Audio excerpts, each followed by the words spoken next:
Doma Sports Talk worldwide with some news from the world of boxing. So y'all know what time it is. You ain't in a rush to get concussed.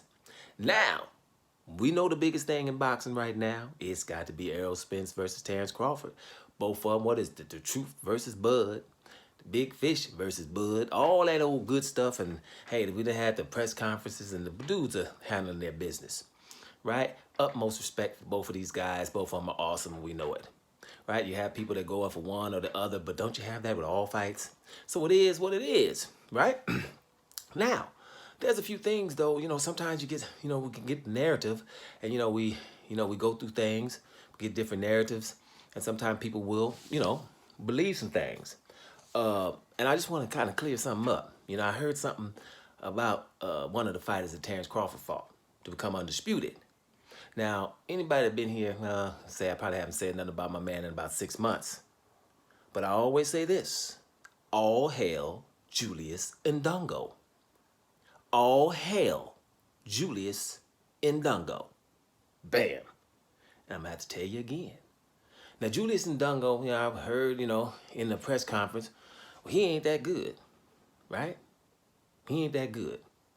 Well, I'm just going to do something. We're going to get to Julius Indongo in a minute, because I've said something many a time. But before I get to Julius Indongo, I was just seeing an article about Errol Spence's top 5 fights, right? Top 5 fights. So his top 5 fights is Danny Garcia was at number 5. Now, we don't want to mess up anybody's resume, because everybody's resume is good here. If you call, because you can always tear down a resume, anybody's. If you want, if you go, if you just up to it and you want to do it. But Danny Garcia, when he fought Errol Spence, talked to Danny Garcia about how he felt. He didn't really want to have the fight. He wasn't right. But we don't really want to accept excuses, but talk to Danny Garcia to find out. But if you look at it on paper, beating Danny Garcia in a unanimous decision is awesome, period. And I told y'all, I'll go for Danny Garcia in every fight he's fought up until now. I've never been against Danny Garcia, not one time. Not even against Errol Spence. Going for Danny Garcia. Most of the time because he's the underdog and he's not appreciated as much as I think he should be. But Errol Spence beat him. No doubt about it. But talk to Danny Garcia if you want to tear down that. The 4th best fight from Errol Spence was Lamont Peterson. When he fought Lamont Peterson, he stopped him in round 8, right? Lamont Peterson at that point was a little bit above a journeyman at that point. And that's, saying that, I don't like to really say that, because Lamont Peterson, if you don't like Lamont Peterson, then you don't like boxing. To coin my man from Sacramento, if you don't like Lamont Peterson, then you don't like boxing. I like me some Lamont Peterson, always have, but he, just kind of, did he become champion, I think? But he's just right under the champion echelon. But at that point, he had lost a few fights, right? But he was stopped in round 8. Now, the 3rd best fight, best fight from your boy here, Errol Spence, is Yordenis Ugas, right? When he fought Yordenis Ugas was what, 29-4?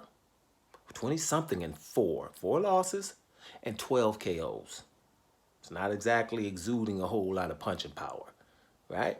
But he stops Yordenis Ugas in round 10 because of a big eye, because he was messing up that eye. Made him look like an alien up in there. That's what Errol Spence could do to you, right?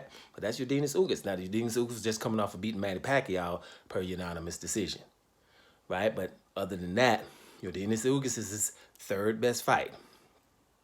2nd best fight was Kell Brook, when he went over to Sheffield and beat Kell Brook in Sheffield, right? Beat him at Sheffield. Another eye socket, right? Kell Brook had to stop, got to hit on the knee in round 10. That's what had to happen. But it was a good fight, a close fight, right? Errol Spence was winning on, I think, 2 of the 3 cards, maybe even all 3, but one of them was really, really close, right? That was a good close fight, a good barn burner of a fight. Now, Kell Brook, at that point, had just went up to 160 pounds to fight Gennady Golovkin, and did basically, to the day, probably the best against Gennady Golovkin for them 5 rounds. Until Golovkin just said, something, I'm 160 and you ain't. I'm just got to go through these punches, because he had Golovkin looking bad. I think he was winning the fight until round 5.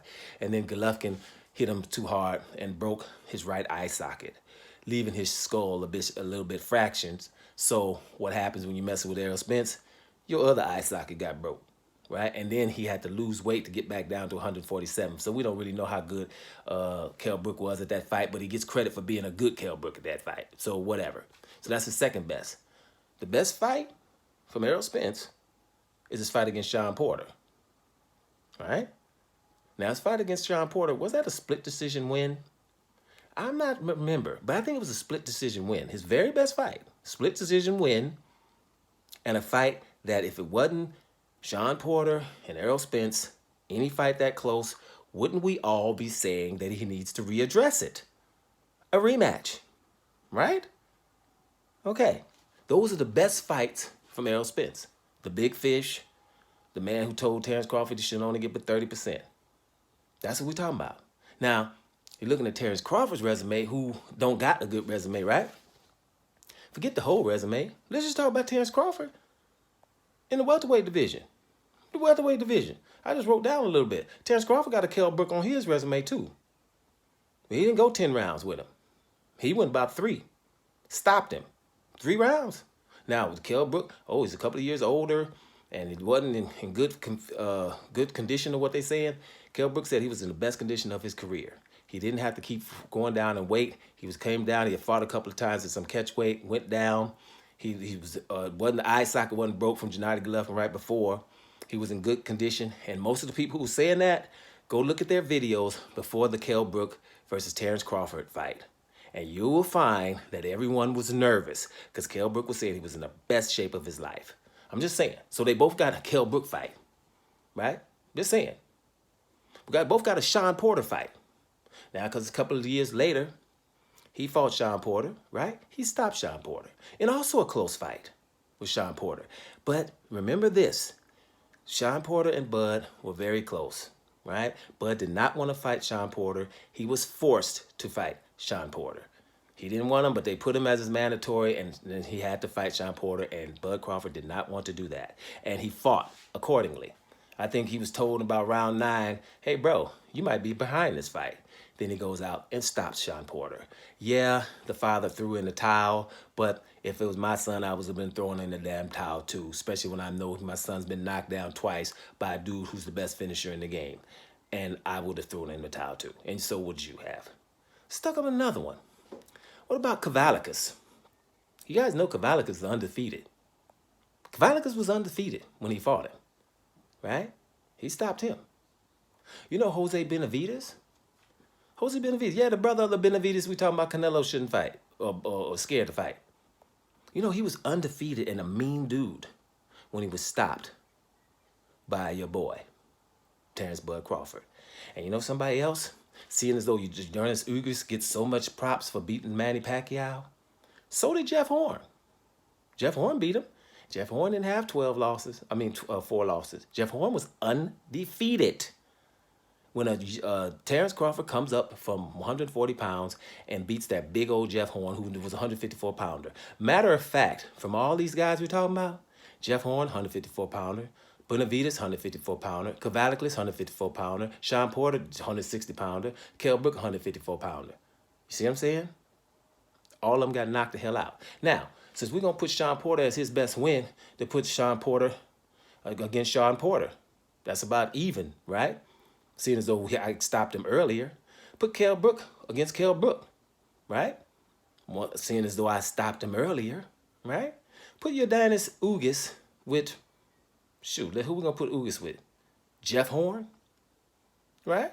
We could put those against Jeff. I don't know. Let's put him with Cavalicus. I don't think Cavalicus, right? You know what I'm saying? I don't know if Cavalicus loses to no damn Ugas, and neither do you. You see what I'm saying? Now, let's put Lamont Peterson and Jose Benavidez. That's a scrap, ain't it? Who's better? We don't really know that, do we? You see what I'm saying? Now, Danny Garcia, who's my boy. Good fight with Jeff Horn. That Jeff Horn at that time. See what I'm saying? So those are the best. His best 5 fights. And Bud's in the same division is on the exact same level. Just because we Americans seem to, when we don't know somebody, act like we, the other person ain't nothing. And that brings me to Julius Indongo. Now, it's blasphemous to sit up here and talk about Julius Indongo ain't that good. Julius Indongo, who is this and who is that? Let me tell y'all who Julius Indongo is. Julius Indongo, right, is a policeman from his city. I'm not sure what part of Africa he's from. I think Nambia. I'm not sure. I'm not going to even say none. Part of Africa, right? He's a cop, so he couldn't train 24/7. But what he does and what he did, he goes over to Russia and beats a 20-0 Troyanowski. And who is Troyanowski? A boxer. I think Errol Spence said, who is Troyanowski?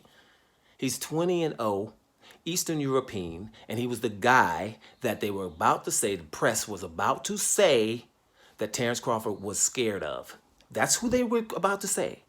But you know who went over there and knocked him out in one round is Julius Indongo. And he stopped that narrative right there because that's what they were up to. If he would have beat Indongo, it would have been, at least for a 6-month period, until Bud would have heard it himself, that Bud was scared of Troyanowski. That's who that was, until he got knocked out by Julius Indongo. But did Julius Indongo rest on his laurels by beating one guy, maybe because it was luck or something like that? No, he went back and went back. I'm going to have to do some cop work for a while. But then he goes to Scotland and beats up Mr. Burns. Excellent. He beats up Mr. Burns, right? Ricky Burns. Ricky Burns wasn't getting beat by everybody, right? Wasn't getting beat by everybody, not at home either. Beat the hell out of him at home to take another title, right? That's what he did. Went to Russia to get one, went to Scotland to get the other one. You know, that kind of Alexander Usyk type stuff. The black Alexander Usyk, right? That's who Indongo is. But no, does he rest on his laurels, which a Teofimo Lopez would have done, which a Lomachenko would have done, which a Tyson Fury is doing right now, what a Canelo Alvarez is doing right now. Is that what Ungus done? Is that what Julius Ungus done? The guy that we acting like he's nothing. He's nobody. You know what Ungus did? Ungus goes and signs a contract to fight the baddest dude on the planet in Terrence Crawford in Nebraska. That's what he did. He goes in Nebraska. I just got these 2 titles, luck or not or whatever happened, because I did it part-time boxing, right? And so instead of part-time boxing, resting on the beach somewhere in Africa, chilling, making people come to Africa, and if they don't, they ain't never getting these damn belts. That's what he could have done. But I go to Nebraska to challenge Bud Crawford. Now, didn't work out for him because you're messing with Bud Crawford. But forever, Julius Indongo, wherever you at, all hail to you, my brother, because we ain't forgetting that here. Because that is not how others are rolling, okay? And we wouldn't have had an undisputed champion in Terrence Bud Crawford if it wasn't for you and your heart that you proved. Now, that body blow was just a good body blow from Bud. You know, for the ones who forget that he throws body blows, that was a body blow that stopped you. But at least you were there, my brother. And we know you went to Russia and beat Troyanowski. We know you went to Scotland and beat Ricky Burns. And we know you went to Nebraska to try to get a goal of becoming undisputed. Didn't work out for you, but all hail to you, and that's forever, my brother. So anyway, that's who Julius Indongo is. And I hope y'all know now. Doma Sports Talk Worldwide. And I'm up out of here, y'all.